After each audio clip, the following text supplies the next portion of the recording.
আজকের গল্প লেখক ষষ্ঠীপদ চট্টোপাধ্যায় রচিত বছর 20 আগে।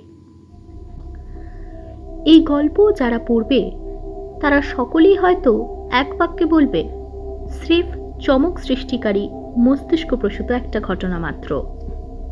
কিন্তু এই গল্প যিনি আমাকে বলেছিলেন তাকে অবিশ্বাস করার মতো মানসিকতা আমার অন্তত নেই।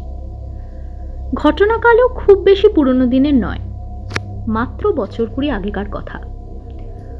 মৌলালির কাছে রতিকান্ত পোদ্দার নামে এক ভদ্রলোক থাকতেন। খুবই অভাবী লোক, স্ত্রী এবং 2টি ছেলে মেয়ে নিয়ে দারিদ্র্যের সংসার। ভদ্রলোক একটি বেসরকারি প্রতিষ্ঠানে চাকরি করতেন। দুর্ভাগ্যবশত প্রতিষ্ঠানটি ব্যবসা গুটিয়ে অন্যত্র চলে যাওয়ায় চাকরি খুইয়ে একেবারে মাথায় হাত দিয়ে বসলেন ভদ্রলোক। একেই চাকরিহীন হয়ে মন মেজাজের ঠিক ছিল না, তার ওপর স্ত্রীর গঞ্জনা শুনতে শুনতে অতিষ্ঠ হয়ে রতিকান্তবাবু ঠিক করলেন আত্মহত্যা করে এই কলহ এবং দুর্ভাবনার হাত থেকে রেহাই নেবেন তিনি। এই ভেবে এক রাতে রতিকান্তবাবু বাড়ি থেকে বেরিয়ে সবার অলক্ষ্যে কাছাকাছি এক বিখ্যাত কবরখানায় ঢুকে পড়লেন। পকেটে কাগজে মোড়া বিষও ছিল। এটা খেলেই সব জ্বালার অবসান হয়ে যাবে। নিরাপদে দেহরক্ষার জন্য নির্জন কবরখানাই হচ্ছে উপযুক্ত স্থান। এখানে কেউ চেঁচামেচি করবে না, বাধা দেবে না, অথচ শান্তিতে মৃত্যুর কোলে ঢলে পড়া যাবে। তখন গরমের দিন, তায় ফুটফুটে জ্যোৎস্নার রাত। রতিকান্তবাবু কবরখানায় ঢুকে চাঁদের আলোয় আলোকিত জায়গাটার ভেতরের রূপ দেখে রীতিমতো মুগ্ধ হয়ে গেলেন। চিরকাল এর বাইরে দিয়েই যাতায়াত করেছেন তিনি, ভেতরে কখনো ঢোকার প্রয়োজনও মনে করেননি। আজ ভেতরে ঢুকে এক গভীর প্রশান্তিতে ভরে উঠল তার মন প্রাণ। অন্য সময় হলে কবরখানায় ঢোকার কথা সজ্ঞানে চিন্তাই করতে পারতেন না তিনি। কিন্তু মৃত্যুর জন্য যে মানুষ তৈরি, তার আর ভয় কিসের? কবরখানায় ঢুকে এদিক সেদিক ঘুরতে ঘুরতে একেবারে দিশেহারা হয়ে পড়লেন তিনি। কত বিচিত্র রকমের স্মৃতিসৌধ যে আছে তা তার ধারণারও বাইরে ছিল। অবশেষে অনেক ক্লান্ত হয়ে একটি খুব সুন্দর সোপানযুক্ত বড় সড়ো স্মৃতিসৌধের ওপর বসে পড়লেন। ফুরফুর করে হাওয়া বইছে, সেই হাওয়ায় ঘুম নেমে আসছে চোখে। কত মানুষ তো এর ভেতরে নিশ্চিন্তে নিদ্রা যাচ্ছে, কাজে এর উপর শুয়ে যদি কেউ একটু ঘুমোয় তো কার কি বলার আছে? এই ভেবে তিনি কবর সৌধের মসৃণ পাথরের চাতালে শুয়ে পড়লেন। কোথাও কেউ নেই, নিস্তব্ধ নিঝুম চারিদিক, শুধু আগাছায় ভরা। মাঝে মধ্যে 2-1টা কেঁদো কুকুরের ছোটাছুটি ছাড়া আর কারো অস্তিত্ব নেই। শুয়ে থাকতে থাকতেই ঘুমিয়ে লুটিয়ে পড়লেন তিনি। কতক্ষণ ঘুমিয়েছিলেন খেয়াল নেই তার। হঠাৎ একজনের ধমকে ঘুম ছুটে গেল। ধর্মড়িয়ে উঠে বসেই দেখলেন তার সামনে একজন দীর্ঘ দেহ খাঁটি ইংরেজ সাহেব দাঁড়িয়ে আছেন। জ্যোৎস্নার আলোয় সাহেবের গায়ের রঙে যেন বিদ্যুৎ ঠিকরোচ্ছে, আর নীল চোখ দুটো যেন কাচের গুলির মতো চিকচিক করছে। রতিকান্তবাবুকে উঠে বসতে দেখে কড়া গলায় সাহেব বললেন, what nonsense is this, get down. রতিকান্তবাবু সাহেবের ধমক খেয়ে কবরের চাতাল থেকে মারলেন এক লাফ। সাহেব ভাঙা ভাঙা বাংলায় গলার স্বর কঠিন করেই বললেন, কি নাম আছে তোমার? আগে আমার নাম রতিকান্ত পোদ্দার। এত রাতে তুমি কবরখানার মধ্যে বসে আছো কেন? আমি ভুল করে এসে পড়েছি সাহেব, আর কখনো আসবো না। আর কখনো আসিবার সময় তুমি পাইলে তো আসিবে, আমি তো এক্ষুনি তোমাকে গলি করিয়া মারিয়া দিবে। রতিকান্তবাবু আত্মহত্যা করবেন বলেই এসেছিলেন, কিন্তু মৃত্যুর মুখোমুখি হয়ে ভয়ে ভয়ে কাঁপতে কাঁপতে বললেন, আমাকে এবারের মতন ক্ষমা করুন সাহেব, আমি এর আগে কখনো এখানে আসিনি। মা কালীর দিব্যি, আর কখনো আসবো না। বহু দুঃখে এসেছিলাম। বলে পকেট থেকে কাগজে মোড়া বিষটি বার করে বললেন, এই দেখুন, আমি এটা খেয়ে সুইসাইড করব বলে এসেছিলাম। কি ওটা? এটা বিষ। কই দেখি। রতিকান্তবাবু সাহেবের হাতে বিষটা দিতেই সাহেব সেটা ছুঁড়ে ফেলে দিয়ে বললেন, এটা খাইলে ইঁদুর ছুটা মরিবে। তুমি মরিবে কেন? দু একবার বমি করিলেই তো বাঁচিয়া উঠিবে তুমি। একদম ভেজাল চিজ আছে। রতিকান্তবাবু আঁতকে উঠলেন। ভেজাল হবে না তো কি? তোমরা স্বদেশীরা আসল মাল খাওয়াইবে লোককে। তা যাক, কিন্তু তুমি সুইসাইড করতে আসিয়াছিলে কেন? আমি মরিয়া যেখানে বাঁচিয়া উঠিতে চাইতেছি, তুমি বাঁচিয়া সেখানে মরিয়া যাইতে চাইতেছ কি কারণে? রতিকান্তবাবু তো লাফিয়ে উঠলেন। আপনি বাঁচতে চাইছেন? মানে আপনি বেঁচে নেই? তার মানে আপনি মৃত? হ্যাঁ, আমি মৃত।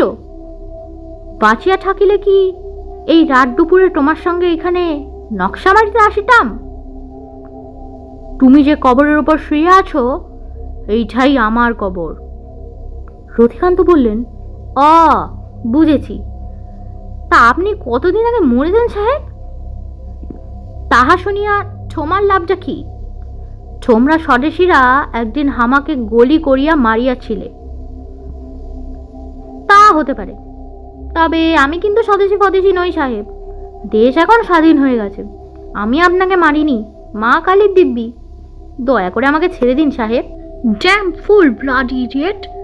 তুমি মরিতে আসিয়াছ যদি তো বাঁচিবার জন্য এমন ছটফট করিতেছ কেন? কান ধরিয়া উঠবোস করো। রতিকান্তবাবু তাই করলেন। স্টপ!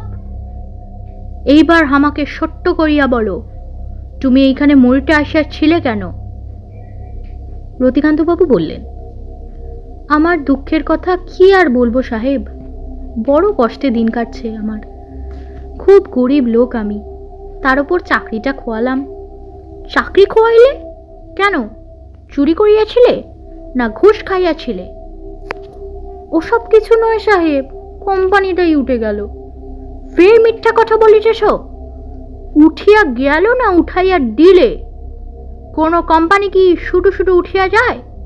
যাক, তুমি তাহলে বলিতে চাও চাকরিটা খোয়াইয়া তুমি অসুবিধায় পড়িয়াছ, পেট ভরিয়া খাইতে পাও না। হ্যাঁ, আমার বউ ছেলে মেয়ে সব আছে। আমি এখন এমনই অভাবে পড়েছি যে নিজেও খেতে পাই না, তাদেরও খেতে দিতে পারি না। এই জন্য তুমি মরিতে আসিয়াছিলে? ঠিক তাই। মরিয়া তুমি ভূত হইতে, আকাশে হইতে খাবার পারিয়া উহাদের খাইতে দিতে, এই তো। হ্যাঁ, ইডিয়েট! তোমার কি ধারণা সব লোক মরলে ভূত হয়? জানি না সাহেব। ঠিক আছে, আমি তোমার সব কথা শুনিলাম। তোমার সুইসাইড করিবার প্রয়োজন নাই। আমি তোমাকে একটা গিনি দিতেছি। তুমি এইটা লইয়া যাও। এইটি বিক্রি করিলে অনেক টাকা পাইবে তুমি। ওই টাকায় তোমরা পেট ভরিয়া খাইয়া বাঁচিবে। টাকা ফুরাইলে তুমি আবার আসিবে আমার কাছে। আমি তোমাকে আবার গিনি দিব। কিন্তু এই কথা তুমি কাউকে বলিবে না। যদি বলো, আমি তোমাকে মারিয়া ফেলিব। রতিকান্তবাবু গিনিটা পকেটে পুরেই কবরখানার বাইরে এসে একবার গিনিটা বের করে দেখলেন সত্যিই সেটা পকেটে আছে কিনা। কেননা এতক্ষণ যা ঘটে গেল তা তো রীতিমতো অবিশ্বাস্য ব্যাপার। হাত দিতেই ধাতব গিনিটা হাতে ঠেকল। এই তো রয়েছে। তবে তো মিথ্যে নয়, কেননা বারবারই মনে হচ্ছিল এতক্ষণ তিনি স্বপ্ন দেখছিলেন। কিন্তু চকচকে গিনিটা তাকে স্মরণ করিয়ে দিল এতক্ষণ যা তিনি দেখেছেন তা সব সত্যি। রতিকান্তবাবু গিনিটা পরদিনই একটি জুয়েলারির দোকানে বিক্রি করে অপ্রত্যাশিতভাবে অনেকগুলি অর্থ লাভ করেন, কারণ গিনিটার ধাতব মূল্যের থেকে প্রাচীনত্বের দাম ছিল অনেক। দোকানদার রতিকান্তবাবুর পূর্ব পরিচিত, তাই গিনি দেখেই বললেন, কি ব্যাপার রতিকান্তবাবু, এমাল কোথায় পেলেন? কোথায় পাবো মশাই, আমারই ছিল। বাবা জাহাজে কাজ করতেন, সাহেবদের নেক নজরে পড়েছিলেন। দু একদিন ছাড়াই সাহেবরা বাবাকে একটা করে গিনি উপহার দিতেন, তারই কিছু জমানো ছিল। এতদিন বেচিনি, এখন অভাবের জালে বেচতে এসেছি। তা বেশ করেছেন, তবে একটা কথা, আপনার যখনই ওগুলো বেচবার দরকার হবে তখন আমার দোকানেই আসবেন, কেমন? কেননা এই জিনিস আমার দাম দিয়ে কিনলেও এগুলো আমরা নষ্ট করব না। এতদিন আপনার সঞ্চয় ছিল, এবার আমার সংগ্রহে থাকবে, এই আর কি। রতিকান্তবাবু গিনি বিক্রির টাকা গৃহিণীর হাতে তুলে দিয়ে নিশ্চিন্ত হলেন। গৃহিণী অবাক হয়ে বললেন, ও বাবা, এত টাকা কোথায় পেলে তুমি? এই যে শুনলাম তোমার চাকরিটা নেই। চাকরি সত্যিই নেই, আপাতত ছোটখাটো কাজ একটা জুটিয়ে নিয়েছি, তবে দিন মানে নয়, রাতে। রাতে? কোনো খারাপ কাজ নয় তো? না, আর তাহলেও তোমার তাতে কি? খারাপ কাজ করলে তার ফল আমি ভোগ করব, তুমি তো করবে না। আমি টাকা আনবো, তুমি সংসার চালাবে। আমি কি করছি না করছি সে ব্যাপারে তুমি একদম মাথা গলিও না। গৃহিণী চুপ করে গেলেন। রতিকান্তবাবু সাহেবের কথা মতো গিনি প্রসঙ্গ তুললেন না, সাহেবের কথাও বললেন না। তবে পরদিন থেকে রোজই সন্ধ্যের পর চাকরি করতে যাওয়ার নাম করে বাড়ি থেকে বেরিয়ে সোজা কবরখানায় চলে যেতেন এবং সাহেবের স্মৃতিসৌধ নিজে হাতে পরিষ্কার করে দিতেন। সাহেবও রোজই একবার করে দেখা দিতেন রতিকান্তবাবুকে এবং প্রয়োজনে মাঝে মধ্যে একটি করে গিনি উপহার দিতেন। এইভাবেই দিন যায়। একদিন হঠাৎ গিনি বিক্রি করতে গিয়ে রতিকান্তবাবু হাতে না হাতে ধরা পড়লেন, সাদা পোশাকের পুলিশের হাতে। দোকানদারের কারসাজিতেই হোক বা অন্য কোনোভাবেই হোক, রতিকান্তবাবু পুলিশের শিকার হলেন। পুলিশ নানাভাবে চাপ সৃষ্টি করে জানতে চাইল রতিকান্তবাবুর কাছে এগুলো চোরাই মাল না সত্যিই তাদের পিতৃপুরুষের সঞ্চিত সম্পত্তি। যদি তাই হয় তবে তার পরিমাণ এখন কত? রতিকান্তবাবু কি আর বলেন, তিনি একই কথা বারবার বলতে লাগলেন। এসব চোরাই মাল নয়, সবই পিতৃদত্ত ধন। এমনকি এও বললেন, আজকের এই গিনিটি ছাড়া তার সঞ্চয়ের একটিও গিনি অবশিষ্ট নেই। পুলিশ তবুও তার কথা বিশ্বাস করল না, কেননা এই গিনিগুলোর একটির সঙ্গে আরেকটির মিল নেই। যথেষ্ট সময়ের ব্যবধানে এগুলো তৈরি হয়েছিল, কাজেই একই লোকের কাছে বিভিন্ন সময়ের এতগুলো গিনি কি করে থাকতে পারে? এটা একটা রীতিমতো সন্দেহের ব্যাপার। তাই পুলিশ রতিকান্তবাবুকে অ্যারেস্ট করে তার বাড়িতে এসে ঘরদোর তছনছ করে চারিদিক তন্ন তন্ন করে নেড়ে ঘেঁটে কিছুই না পেয়ে ফিরে গেল। ফিরে গিয়েও লকআপে রাখা রতিকান্তবাবুকে ভীতি প্রদর্শন করে কথা আদায়ের চেষ্টা করতে লাগল। রতিকান্তবাবু অনেক কান্নাকাটি করলেন, দারোগাবাবুর হাতে পায়ে ধরলেন, কিন্তু কোনো ফল হলো না তাতে। রতিকান্তবাবুর গৃহিণী এসেও হাতে পায়ে ধরলেন, কিন্তু কিছুতেই কিছু হলো না। দারোগাবাবু বললেন, যতক্ষণ না সত্যি কথা বলবেন উনি, ততক্ষণ ওকে ছাড়া হবে না। রতিকান্তবাবুর গৃহিণী স্বামীর কাছে গিয়ে কেঁদে বললেন, আমার তখনই সন্দেহ হয়েছিল, নিশ্চয়ই তুমি কোনো খারাপ কাজ করেছো। কেন ও কাজ করতে গেলে তুমি? রোজ সন্ধেবেলা তুমি চাকরি করতে যাওয়ার নাম করে বেরোতে আর ফিরতে রাত 12টার পর। এখন আমি কি করি? রতিকান্তবাবু তখন সাহেবের নিষেধ সত্ত্বেও সব কথা খুলে বললেন গৃহিণীকে এবং বললেন, যেভাবেই হোক সাহেবের সঙ্গে একবার দেখা করে এই বিপদের কথাটা জানিয়ে আসতে। গৃহিণী তো ভয়েই সারা, শোনা মাত্র আতকে উঠে বললেন, ওরে বাবা, কবরখানায় ঢুকে সাহেব ভূতের সঙ্গে আমি কি করে কথা বলবো গো? একেই আমার ভূতের ভয়। রতিকান্তবাবু বললেন, তা অবশ্য ঠিক, তবু তুমি এক কাজ করো, আমি বরং একটা চিঠি লিখে দিচ্ছি, তুমি সেটা সাহেবের কবরের ওপর পাথর চাপা দিয়ে রেখে এসো। তবে খুব সাবধান, ভুলেও যেন কারো কাছে বলো না এ কথা। না না, তা বলবো না, কিন্তু আমি সাহেবের কবর চিনব কি করে? সে সব বলে দিচ্ছি আমি। বলেই রতিকান্তবাবু একটা সাদা কাগজে 2-1 ছত্রে নিজের বিপদের কথা জানিয়ে লিখলেন, প্লিজ হেল্প মি। তারপর গৃহিণীকে বুঝিয়ে দিলেন কিভাবে কোনখানে যেতে হবে এবং এও বলে দিলেন ওই কবরখানার সবচেয়ে বড় স্মৃতিসৌধটাই সাহেবের। রতিকান্তবাবুর গৃহিণী দিনের আলো থাকতে থাকতেই রক্ষীদের নজর এড়িয়ে ভাঙা পাঁচিলের পাশ দিয়ে কবরখানায় ঢুকে পড়লেন। তারপর রতিকান্তবাবু যেভাবে যেমন করে যেতে বলেছিলেন ঠিক সেইভাবেই গিয়ে এখানকার সবচেয়ে বড় স্মৃতিসৌধটির কাছে পৌঁছলেন। তারপর বিশেষ চিহ্ন আঁকা দীর্ঘ এপিটাফের নিচে একটি পাথর চাপা দিয়ে চিঠিটা রেখে চলে এলেন। রাত তখন 1টা।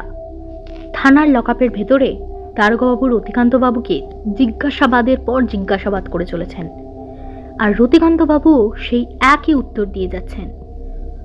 বিশ্বাস করুন আপনারা, আমি চুরি করিনি। এ সবই আমার পিতৃদত্ত ধন। যা ছিল সবই বেচে দিয়েছি। তাছাড়া আপনারা তো আমার বাড়ি তল্লাশি করেই দেখেছেন, তবুও কেন অবিশ্বাস করছেন আমাকে? অবিশ্বাস করার যথেষ্ট কারণ আছে বলেই করছি। এইসব দুষ্প্রাপ্য গিনিগুলি আপনার পিতৃদত্ত ধন হলে আপনার একই রকম দশা হতো। আপনি তাহলে ভাড়া বাড়িতে টিনের ঘরে থাকতেন, চালাকির জায়গা পাননি। রতিকান্তবাবু নীরব। সত্যি তো, কি উত্তর দেবেন তিনি? এমন সময় হঠাৎ এক কাণ্ড। রুদ্র মূর্তিতে ঝড়ের বেগে যিনি এসে সেখানে দাঁড়ালেন, তাকে দেখেই চমকে উঠলেন সকলে। দারোয়ান থেকে ওসি পর্যন্ত সন্ত্রস্ত হয়ে স্যালুট করলেন তাকে। সেই অতি ভয়ঙ্কর মূর্তি দেখে ভয়ে কাঁপতে লাগলেন সবাই। কে ইনি? Police commissioner? না, তিনি তো বাঙালি। তবে কি সেন্ট্রাল থেকে এসেছেন? কোনো ব্রিগেডিয়ার? তাই বা কি করে হবে? ইউনিফর্ম তো পরে আছেন উচ্চপদস্থ সার্জেন্টের। তাহলে কি অসাধারণ ব্যক্তিত্ব, কি ভয়ানক তার নীল চোখের চাহনি, কি হিংস্র তার লাল টকটকে মুখ। খাঁটি ইংরেজ সাহেব। কে পাঠালো একে? কোথা থেকে এলেন? সাহেব এসেই গটগট করে ওসির ঘরে ঢুকলেন। তারপর দাঁড়িয়ে দাঁড়িয়েই ক্রুদ্ধ চোখে ঘরের চারিদিকে একবার তাকিয়ে দেখলেন। টেবিলের কাগজপত্রগুলো একটু নাড়াচাড়া করলেন। চেয়ারটা টেনে নিয়ে একবার বসতে গিয়েও বসলেন না। জুতো শুদ্ধ একটা পা চেয়ারের ওপর রাখলেন। তারপর টেবিলে রাখা ময়লা ছোপ ধরা কাঁচের গেলাসটা ঘরের করে আছাড় মেরে বোমার মতো ফেটে পড়লেন। আমার ঘরের এই রকম অবস্থা কে করিয়াছে? তারপর ওসির দিকে তাকিয়ে ধমক দিয়ে বললেন, হু আর ইউ? ওসি সন্ত্রস্ত হয়ে বললেন, স্যার, আমি বর্তমানে এই থানার ভারপ্রাপ্ত officer. You bloody fool! Tell Mister Tregart, you are really unfit for this post.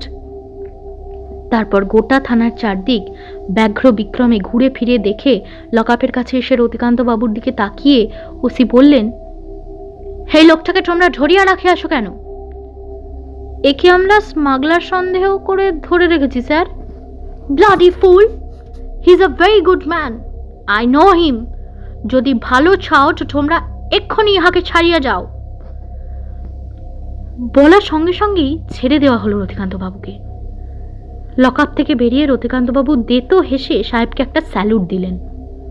সাহেব রতিকান্তবাবুকে ধমকালেন, গেট আউট অফ হিয়ার। রতিকান্তবাবু সাহেবের এরকম মূর্তি কখনো দেখেননি। এমন ইউনিফর্ম পরা বদমেজাজি পুলিশি চেহারা কখনো না। তাই ধমক খেয়ে কোনো রকমে কোঁচা গোটাতে গোটাতে দৌড়ে পালালেন। রতিকান্তবাবু চলে যাওয়ার পর সাহেবও চলে গেলেন ঝড়ের বেগে। আর থানা শুদ্ধ লোক ভয়ে বিস্ময়ে মুখ চাওয়াচাওয়ি করতে লাগলো। সাহেব যাওয়ার আগে পুলিশের খাতায় খসখস করে কি যেন সব লিখে গেছেন। বিস্ময়ের ঘোর কাটলে সবাই একটু প্রকৃতিস্থ হয়ে খাতার পাতার ওপর ঝুঁকে পড়ে দেখলেন সাহেব যা লিখে গেছেন। The man is known to me and as such I am releasing him. লেখার শেষে নিজের নামও সই করে গেছেন সাহেব। ঘটনার আকস্মিকতায় সকলে এমনই সম্মোহিত হয়ে পড়েছিলেন যে সবাই যেন কিরকম হয়ে গিয়েছিলেন। যাই হোক, সে রাতে সেই অবাস্তব অভিজ্ঞতার সত্য অসত্য যাচাই করতে গিয়ে দেখা গেল ট্রেগার্ট যখন পুলিশ কমিশনার ছিলেন তখন এই নামাঙ্কিত ব্যক্তি ওই থানারই একজন ভারপ্রাপ্ত অফিসার ছিলেন। পুরনো নথিপত্র সইয়ের সঙ্গে সে রাতে সেই রহস্যময় মানুষটির সইয়েরও হুবহু মিল পাওয়া গেল। শুধু তারিখেরই যা হেরফের হলো। এবং অনুসন্ধানে এও জানা গেল এই সাহেবটি তৎকালীন সময়ে স্বদেশীদের হাতে নিহত হয়েছিলেন।